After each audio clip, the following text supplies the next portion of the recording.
안녕하세요. 오늘은 건설업 세무회계 실무 세 번째 강의입니다. 건설업의 지방소득세 실무입니다. 간주취득세, 사업소세, 종업원할 주민세, 지방소득세 실무에 대해서 알아보겠습니다. 먼저 가점주주의 간주취득세라는 게 있습니다. 간주취득이 뭘까요? 간주라는 말이 사실은 아닌데 그렇게 보겠다, 의제하겠다, 형제는 아닌데 의행제를 맺자, 그럴 때 의제, 간주 비슷한 개념입니다. 법인의 주식 지분을 승계 취득함으로써 타인으로부터 매입함으로써 가점주주가 된 때에는 그 가점주주는 당해 법인의 취득세 과세 대상 자산을 의제 취득한 것으로 본다. 취득한 것으로 보겠다는 거죠. 지분을 매입해서 가점주주 50% 플러스 1주죠. 중간을 넘어섰다, 가운데를 넘어섰다, 가점. 그래서 보통 실무에서 50% 플러스 한 주 이러면 가점주주로 봅니다. 의제 취득한 것으로 보겠다. 다만 주의하셔야 될 점, 법인 설립 시에 발행하는 주식 지분을 원시 취득, 처음으로 취득함으로써 가점주주가 되었어. 또는 가점주주에 대한 취득세 납세 의무 성립일 현재 지방세법에 의해서 취득세가 비과세 감면되는 부분은 그러하지 아니하겠습니다.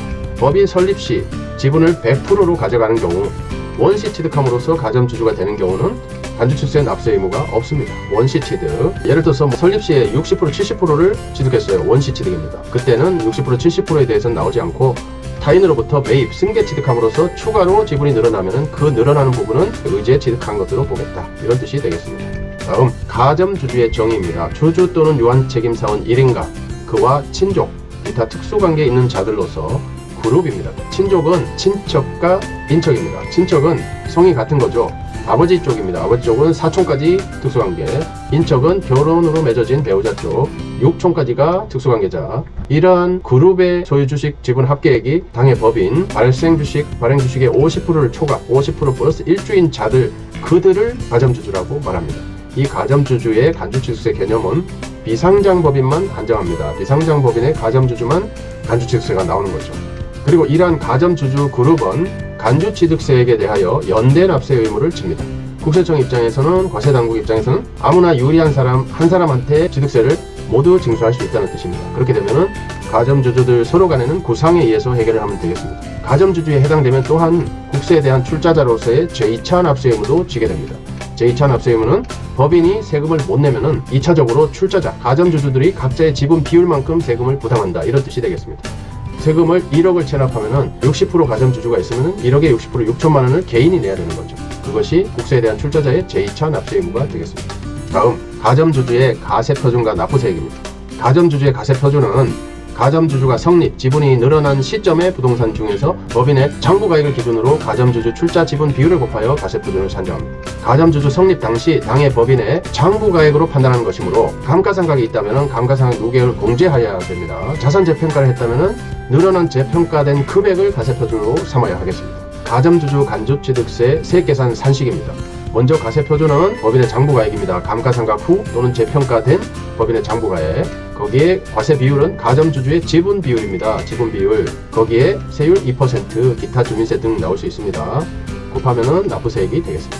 다음, 지방소득세를 세 가지로 요약해 보았습니다. 법인세할 지방세, 법인세를 납부하는 법인이 납세 의무자, 총 부담세액의 10%를 내게 됩니다. 12월 말 결산 법인의 경우 매년 4월 30일까지 신고 납부합니다. 3월 한 달 동안 법인세 신고 납부하고 그 다음 달 법인세할 주민세 신고 납부, 이렇게 되겠습니다. 그리고 제3분 주민세도 있는데요. 관내 사업장을 둔 사업주를 과세 대상으로 하고 미터당 1제곱미터당 250원을 곱하면 산정이 되겠습니다.